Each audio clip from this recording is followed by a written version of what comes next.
Revenge films. My name is Takako Sugiyama. I was once almost violated by a cousin of mine. Back then, I was in junior high school. Now I'm around 30. My cousin, 6 years older than me, had an intellectual disability. I'd played with him a couple times when we were young children and didn't pay much attention back then. I'd started to sense something was wrong with Hiroshi when I was in first grade, when he entered junior high school.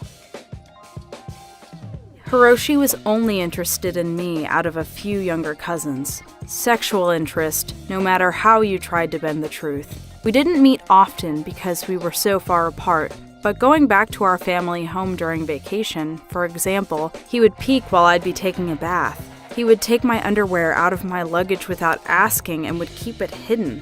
Sorry, Takako dear. Hiro here has something not quite right about his head.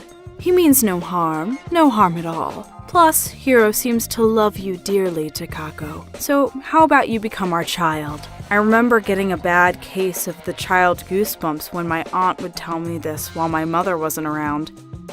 One particular instance that left me scared shitless was when we were playing hide and seek.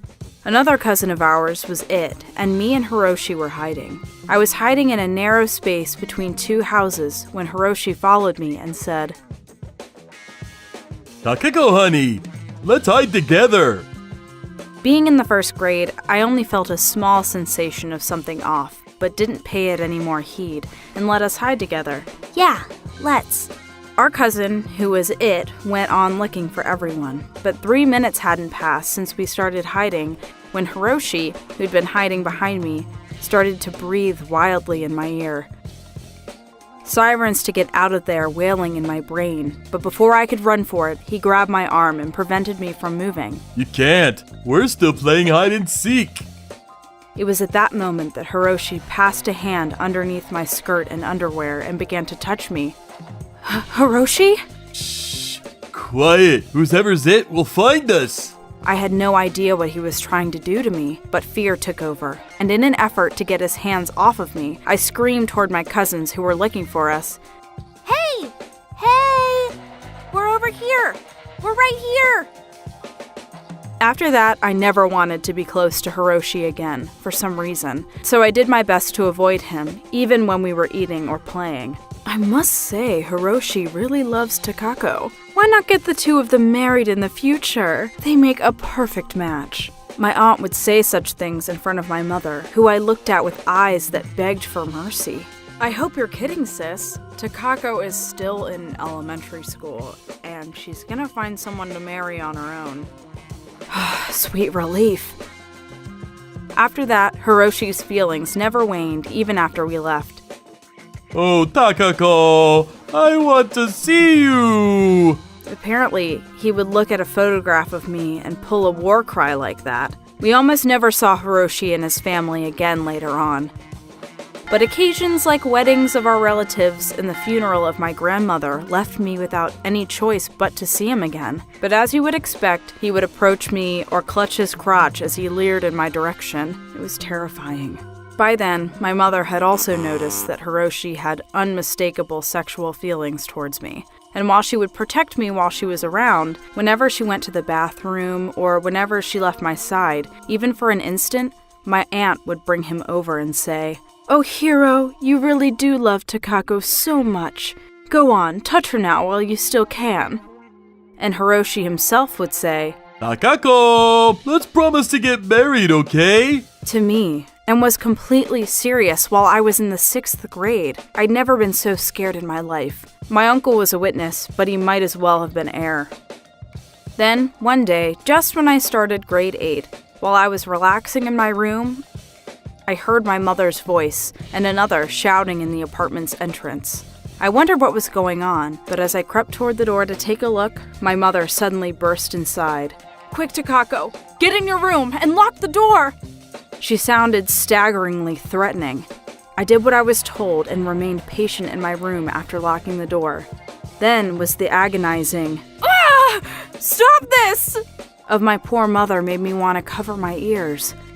It was the first time I'd heard my mother scream like that, and I knew then that something unspeakable was going on. I wanted to help her, but I was so scared my legs had turned to stone and I couldn't move a muscle. After that, just as I noticed I couldn't hear my mother screaming anymore, I heard the thumping echoes of the footsteps of someone who was definitely not her. The terror I was feeling. My mother could have been murdered, and now I'm gonna be murdered. As these thoughts passed through my mind, all strength left me, and I crumpled to the floor. The fear and the anguish of my mother maybe being murdered caused me to cry a little yelp. Oh, Mommy! A bit of time passed. Oh!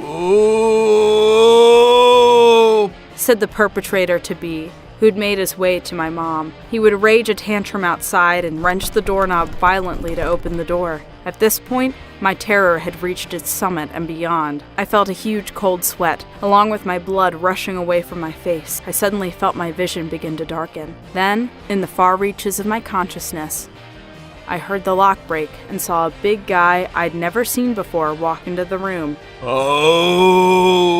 Oh!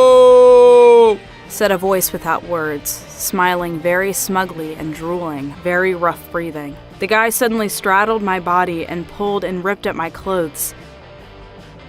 Then, my mother, who I thought had been killed, came to my aid with blood running down her face. Mommy! Takako! What are you doing to my Takako? Stop this! My mother did her best to get the guy off of me. Upon seeing this, the sheer terror in my heart coupled with the relief caused me to black out completely. This is why my memory of the incident stops here, but as it turned out, the guy was Hiroshi. What with the time we spent away from each other, the stress he was facing because he hadn't seen me in so long caused him to go on an eating rampage, which gave him an enormous weight gain. He was so round I hadn't realized the guy was Hiroshi all along. He had a good deal of strength, too, and my mother couldn't face him. Luckily, a man who lived beneath our apartment called the police after hearing my mother's screams and the violence that ensued afterwards. I learned that he had also applied to be an officer himself before and personally came to put an end to the incident as a failed attempt. No one tells me any more than I already remember, and I also don't want to know more. So I've no idea what happened after I passed out.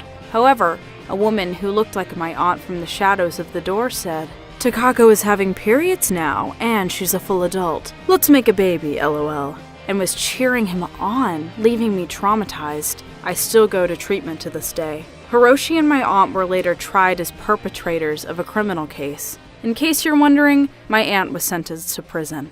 It was she who drove Hiroshi to do what he did. It was hard for her to raise an intellectually disabled child with sexual desires. She claimed those desires needed to be released, or else controlling him was no longer an option. Foolishly, she apparently instigated that it isn't an unfaithful act because it was to be done on a relative. And by the way, it was also my aunt who forced their way inside of our apartment and hit my mother with a dull weapon. My mother was left with an injury that needed a few stitches, and the scars are unfortunately still visible today. Hiroshi was found insufficient to control himself because of an intellectual disability and was just given lesser punishment, penal servitude with a sentence suspension. We weren't satisfied with this, but apparently after taking whether or not one can distinguish right or wrong, and if one can control themselves into consideration, if it isn't a case where the tried can be directly condemned, they cannot be punished. No responsibility, no punishment is a law within criminal justice. Nevertheless, the fact he'd done lewd things to me over the course of a long time can't be disregarded, and I was legally obligated to receive treatment at a mental hospital, and I went there with my uncle for a while. But after all this, my uncle, now with his patch of dark history, became a figure of curiosity among his neighbors and coworkers. This resulted in him losing his job. Then he quietly moved away into the countryside with his son. As for me, even now, I spend time with the man who helped save me all those years ago, and I started to date an acquaintance of his for the objective of finding someone to marry. I turned down before after telling him about me being a victim of attempted rape and of my trauma. But he took it all wholeheartedly and helped me out for more than 10 years. It's been a long wait for him, I'm sure, but now I'm beginning to think I'm finally able to be happy with a man. How was today's video? If you enjoyed it, please subscribe, like, and leave a comment. Stay tuned for more.